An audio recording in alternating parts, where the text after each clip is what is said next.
नमस्कार दोस्तों, electrical technician channel में आपका स्वागत है। दोस्तों, जैसे कि ठंड का मौसम चालू हो गया है और हम नहाने के लिए पानी को गर्म करते हैं और पानी को गर्म करने के लिए गीजर का इस्तेमाल करते हैं। दोस्तों, आपके घर में जो गीजर इस्तेमाल किया जा रहा है, आप यदि उसको चालू करते हैं तो वो चालू भी हो सकता है या फिर किसी कारण से वो चालू ना भी हो सकता है। तो दोस्तों, आज की इस वीडियो के द्वारा मैं आपको बताऊंगा कि आपका जो गीजर होता है उसके अंदर यदि प्रॉब्लम आता है तो आप किस प्रकार से चेक करोगे। उसके साथ साथ में मैं आपको ये भी बताऊंगा कि जो गीजर होता है उसका वायरिंग किस प्रकार से होता है, जिससे कि आपका जो नॉलेज है गीजर के बारे में वो कंप्लीट हो जाए, यानी कि आप घर पे खुद गीजर को रिपेयर कर सकें। ठीक है दोस्तों। तो दोस्तों, सबसे पहले हम बात करते हैं कि जो हमारा गीजर होता है उसका वायरिंग किस प्रकार से करते हैं। तो दोस्तों देखिएगा, जो हमारा गीजर होता है उसके अंदर सबसे मेन कंपोनेंट उसका हीटर होता है। ये हमारा हीटर हो गया। अब दोस्तों देखिए, ये जो हमारा हीटर होता है इसको पावर सप्लाई देने के लिए हम प्लग टॉप का इस्तेमाल करते हैं। अब यदि हम इस प्लग टॉप के द्वारा पावर सप्लाई को कनेक्ट करके यदि मैं इस हीटर को कनेक्ट कर देता हूं तो हमारा जो हीटर है वो वर्क करने लगेगा, यानी कि पानी को गर्म करने लगेगा। लेकिन हमारा जो गीजर होता है उसमें कुछ प्रोटेक्शन इस्तेमाल किया जाता है। देखिए, जो हमारा गीजर होता है उसके अंदर एक थर्मोस्टेट होता है। ये जो थर्मोस्टेट होता है वो पानी को गर्म होने के बाद पावर सप्लाई को बंद कर देता है, यानी कि यहाँ पे जो हमारा थर्मोस्टेट होता है उसमें हम सेटिंग करते हैं कि कितने तक हमें पानी को गर्म करना है। अब जितना टेम्परेचर हम सेट करते हैं उतना टेम्परेचर पहुँचने के बाद जो हमारा हीटर होता है वो बंद हो जाता है। अब ये जो हमारा हीटर है इसको बंद ये थर्मोस्टेट करता है। ठीक है। अब ये जो हमारा थर्मोस्टेट है इसके बाद में एक और प्रोटेक्शन इस्तेमाल किया जाता है। क्या प्रोटेक्शन इस्तेमाल किया जाता है देख लीजिए। देखिए, यहाँ पे एक और ऑटो कट ऑफ थर्मोस्टेट लगाया जाता है। दोस्तों, ये जो आप देख रहे हैं ये भी एक थर्मोस्टेट जैसा स्विच होता है। एक प्रकार से आप इसको ओवरलोड रिले भी कह सकते हैं या फिर थर्मोस्टेट भी कह सकते हैं। अब दोस्तों देखिएगा, जो आपका गीजर होता है उसके अंदर दो इंडिकेशन लैंप मिल जाएंगे।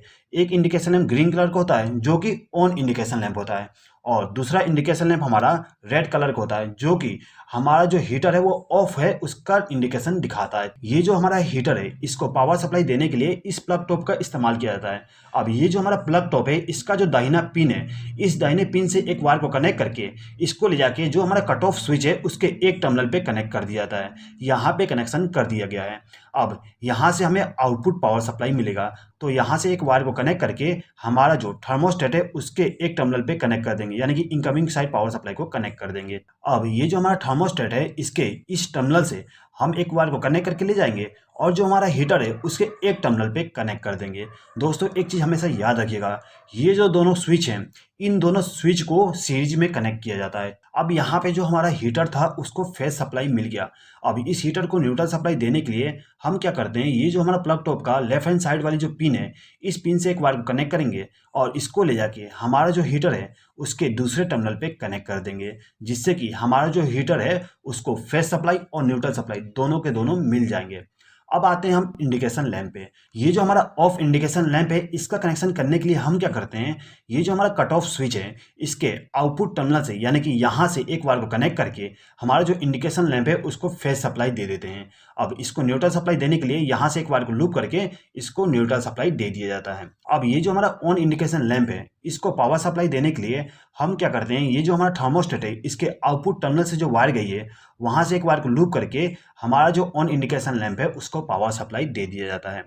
उसके बाद में इस इंडिकेशन लैंप को न्यूट्रल सप्लाई देने के लिए यहाँ से एक वायर को लूप करके न्यूट्रल सप्लाई दे दिया जाता है। अब दोस्तों देखिएगा, जो हमारा प्लग टॉप होता है उस प्लग टॉप में आपको एक मोटा वाला पिन मिल जाएगा। ये वाली जो पिन होती है ये अर्थिंग के लिए होता है। तो इसके लिए हम क्या करते हैं, यहाँ से एक वायर को कनेक्ट करके ले जाते हैं और जो हमारा गीजर होता है उसके बॉडी के साथ इस वायर को कनेक्ट कर देते हैं। ये जो वायर होता है वो अर्थिंग के लिए होता है। दोस्तों, हमेशा याद रखिएगा, आपका जो गीजर है उसको अर्थिंग जरूर करिएगा, क्योंकि आपका जो गीजर है उसमें आप इलेक्ट्रिक पावर सप्लाई दे रहे हैं और वहाँ पे पानी भी मौजूद है, तो वहाँ पे इलेक्ट्रिक शॉक लगने का खतरा बहुत ज़्यादा होता है। इसीलिए आप वहाँ पे अर्थिंग का कनेक्शन जरूर करिएगा। ठीक है। तो यहाँ पे जो आपका गीजर का वायरिंग था वो कंप्लीट हो गया। चलिए दोस्तों, एक बात समझ लीजिए कि जो आपका गीजर है वो कैसे वर्क करेगा। तो देखिए, आपका जो गीजर है यदि इसको ऑन करना है तो आपको क्या करना पड़ता है कि ये जो प्लग टॉप है उसको आपको सॉकेट में कनेक्ट करना पड़ेगा। उसके बाद आपको स्विच को ऑन करना पड़ता है। जैसे ही आप स्विच को ऑन करते हैं तो पावर सप्लाई यहाँ से फ्लो होते हुए कट ऑफ स्विच में चला जाता है, और कट ऑफ स्विच हमारा एनसी होता है। एनसी होने के कारण पावर सप्लाई यहाँ से फ्लो होते हुए हमारे थर्मोस्टेट में चले जाएगा, और यदि पानी का टेम्परेचर नॉर्मल है यानी कि कम है, जितना आपने थर्मोस्टेट का सेटिंग करके रखे हैं उससे कम है, तो आपका जो थर्मोस्टेट है वो क्या करेगा, पावर सप्लाई को आउटपुट टर्मिनल पे दे देगा, यानी कि इस टर्मिनल पे पावर सप्लाई आ जाएगी और यहाँ से हमने एक वायर को कनेक्ट करके हमारा जो हीटर है उसका कनेक्शन किए हैं, तो हमारा जो हीटर है वो ऑन हो जाएगा।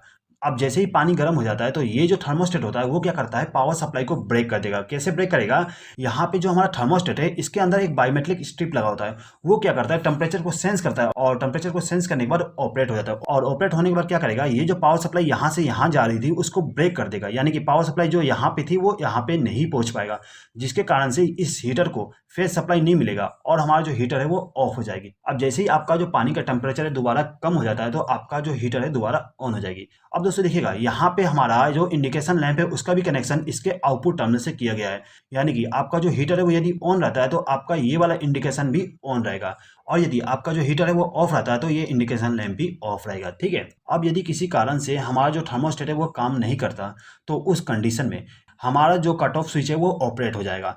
ये जो हमारा कट ऑफ स्विच है वो क्या करेगा, यहाँ से पावर सप्लाई जो यहाँ पे पहुँच रही थी उसको ब्रेक कर देगा, यानी कि यहाँ पे पावर सप्लाई नहीं आ पाएगी, जिसके कारण से आपका जो ये इंडिकेशन लैंप है वो ग्लो करना बंद कर देगा। ठीक है दोस्तों, तो यहाँ पे यदि आपका ये वाला इंडिकेशन लैंप ग्लो नहीं करता है तो यहाँ पे ये की पॉसिबल है कि आपका जो कट ऑफ स्विच है वो ऑपरेट हो गया है। अब यदि आपको कट ऑफ स्विच को नॉर्मल करना है तो आपको क्या करना पड़ता है कि आपका जो गीजर है उसके नीचे में जो ढक्कन होती है उसको ओपन करना पड़ेगा और ओपन करने के बाद आपका जो कट ऑफ स्विच होता है उसमें लगा ये वाला जो स्विच है इसको प्रेस करिएगा। जैसे ही आप इसको प्रेस करोगे तो आपका कट ऑफ स्विच दोबारा नॉर्मल हो जाएगा। उसके बाद आप ढक्कन को बंद करके दोबारा गीजर को ऑन करिएगा, आप देखिएगा आपका जो गीजर है वो दोबारा ऑन हो जाएगा। अब दोस्तों देखिए, आपका जो गीजर होता है उसमें मोस्टली प्रॉब्लम आपका जो हीटर है उसमें आती है, यानी कि हमारा जो हीटर है वो खराब हो जाता है। यदि आपको हीटर को चेक करना है कि आपका जो हीटर है वो ओके है कि नहीं है तो उसके लिए आपको क्या करना पड़ता है कि आपका जो मल्टीमीटर है उसको एक रेजिस्टेंस पोजीशन पे सेलेक्ट कर देना है, यानी कि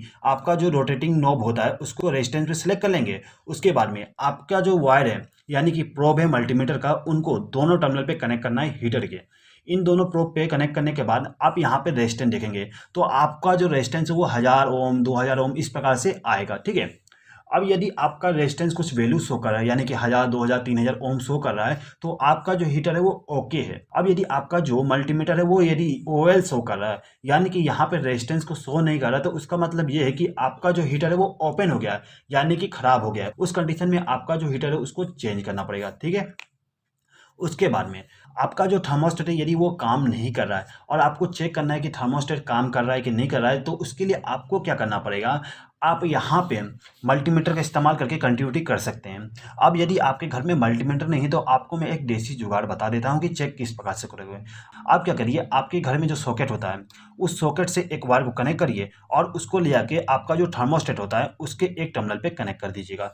दोस्तों यहाँ पे जो आपका थर्मोस्टेट है या फिर कट ऑफ स्विच है दोनों को चेक कर सकते हैं इस विधि से। ठीक है, तो यहाँ पे मैं आपको कट ऑफ स्विच का कनेक्शन करके बता रहा हूँ। ठीक है, तो यहाँ पर मैंने कट ऑफ स्विच को एक टर्मिनल पे एक फेज वायर को कनेक्ट कर दिया हूँ। ठीक है, अब आपके घर में टेस्टर तो होता ही होगा, आपको क्या करना है, टेस्टर को दूसरे टर्मिनल पे कनेक्ट कर देना है। ठीक है, और आपको जो पावर सप्लाई है उसको ऑन कर दीजिएगा। जैसे ही ऑन करोगे तो आपका जो टेस्टर है यदि यहाँ पे लाइट जल रहा है तो इसका मतलब ये है कि आपका जो थर्मोस्टेट है वो आउटपुट पावर सप्लाई जनरेट कर रहा है। यदि यहाँ पे आपका जो टेस्टर है वो यहाँ पे लाइट ग्लो नहीं कर रहा है, इसका मतलब ये है कि आपका जो थर्मोस्टेट या फिर कट ऑफ स्विच है वो आउटपुट पावर सप्लाई जनरेट नहीं कर रहा। उस कंडीशन में आपको थर्मोस्टेट को चेंज करना पड़ेगा या फिर आपका जो कट ऑफ स्विच है उसको रीसेट करना पड़ेगा। ठीक है दोस्तों, तो यहाँ पे जो मोस्टली प्रॉब्लम आता था उसके बारे में मैंने आपको बता दिया हूँ।